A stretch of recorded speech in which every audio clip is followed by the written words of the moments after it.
Well, I don't know much, but I do know this. Chaga grows on birch trees, almost exclusively.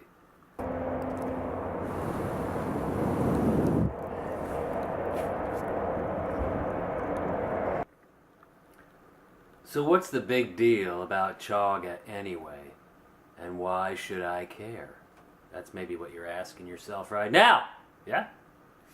We are looking at 3 pieces of chaga fungus that I harvested. Actually, I've had this in a plastic bag in the kitchen for about 2 years. These are some pieces that have already been used for making tea. Originally it was one large piece that I eventually chopped into smaller pieces after it had been simmering for several days. So what I wanted to do was, I didn't want to pitch it, I wanted to make sure you could still use this.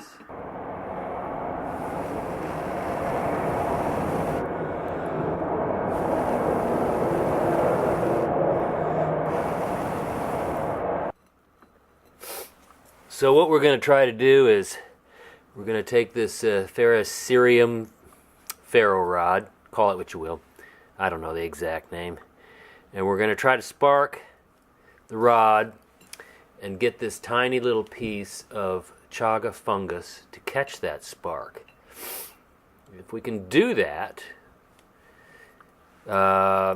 again, this has been boiled, it was boiled, simmered for over a week to make tea. It's been dried, and I just want to see if it will, in fact, take a spark. If we can do that, then that should say something about the multi-purpose use of this fungus. Now, normally, if you put a spark on this when you harvest it, oh, I see sparks I see red already. I don't know. Maybe you can see that. See, it's glowing. Yes, we have spark. What's cool about this is I don't have to blow on this. It'll just keep smoking away. Like incense. It's exactly like incense, and it has a very nice smell like incense. There are the known knowns that we know we don't know, the unknown knowns that we know we don't know, and the unknowable known knowns unknown to us that we will never know. And now, before we put it outside, let's make a note of the time. 3:49. Got it? Alright, so here's our little piece. You can see the red is spreading. This one has been burning now for an hour. Ow.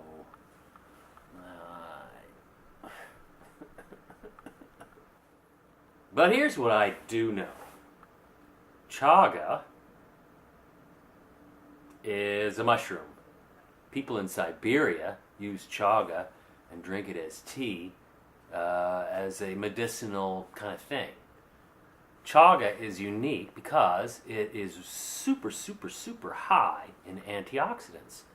And if you've ever had cancer or know someone who does, antioxidants are brilliant for helping to prevent cancer. Hey, but that's all science shit, and I don't know nothing about no science, so don't quote me on that.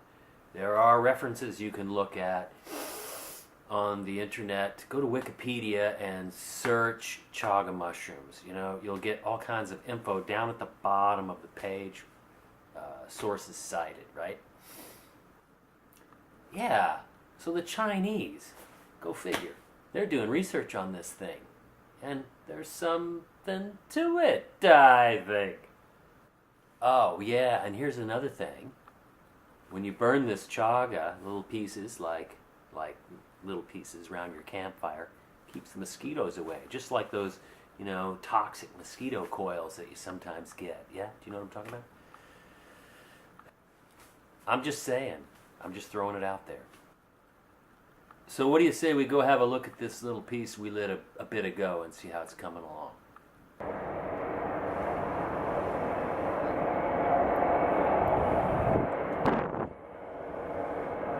and these are still both going strong. Alright, here's our piece that we lit at 3:49.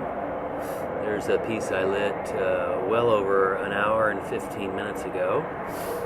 And if we pop inside here, have a look at our clock, just so you know I'm not scamming you. So here's the takeaway lesson, I think, from this, is if you're out wandering in the woods and you find a birch tree with chaga mushroom fungus growing on it, it's worth grabbing a piece or two. No need to take the whole thing, because a little bit goes a long way.